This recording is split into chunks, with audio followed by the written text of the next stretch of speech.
Joint ફેમિલીમાં પ્રોપર્ટીમાં ફક્ત દીકરાને જ હક મળે છે. આ એક મિથ છે. તો ટ્યુઝડે પ્રોપર્ટી લો સિરીઝમાં તમારું સ્વાગત છે. ચાલો આજનો ટોપિક આપણે સમજીએ. સૌથી પહેલા સમજવું જરૂરી છે કે પાર્ટીશનના રૂલ ફક્ત એસેન્ટ્રલ પ્રોપર્ટી એટલે કે પેઢી દર પેઢી ચાલી આવેલી પ્રોપર્ટીને જ લાગુ પડે છે. સેલ્ફ એક્વાયર પ્રોપર્ટી એટલે કે વ્યક્તિએ પોતે મહેનત કરીને કમાઈ હોય તેની પર લાગુ પડતા નથી. 2005ના અમેન્ડમેન્ટને વિનીતા શર્મા વર્સિસ રાકેશ શર્માના 2020ના સુપ્રીમ કોર્ટના જજમેન્ટ પ્રમાણે ડોટર મેરિડ હોય કે અનમેરિડ હોય, પિતા 2005માં અલાય હોય કે ના હોય, તો દીકરાને જેટલો જ ઇક્વલ રાઇટ તે ધરાવી શકે છે અને તેને તેટલો જ રાઇટ મળે છે. અને પાર્ટીશન બે રીતે થઈ શકે છે. બધા ફેમિલી મેમ્બર્સ અગ્રી હોય તો રજિસ્ટર પાર્ટીશન ડીડથી, ને કોઈ અગ્રી ના હોય તો સિવિલ કોર્ટમાં પાર્ટીશન શૂટ ફાઇલ કરવો પડે.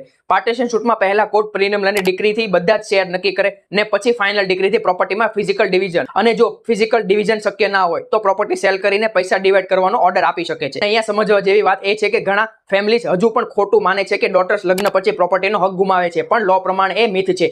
મેરિડ ડોટરનો હક ઇક્વલ અને પરમનન્ટ રહે છે. તો કોમેન્ટમાં જણાવો તમારી ફેમિલીમાં પ્રોપર્ટી પાર્ટીશન વિશે કોઈ ડિસ્પ્યુટ છે અથવા તો કોઈ કન્ફ્યુઝન છે. અને એવરી ટ્યુઝડે પ્રોપર્ટી લોની નવી જાણકારી માટે વકીલ લોજિકને ફોલો કરવાનું ના ભૂલશો.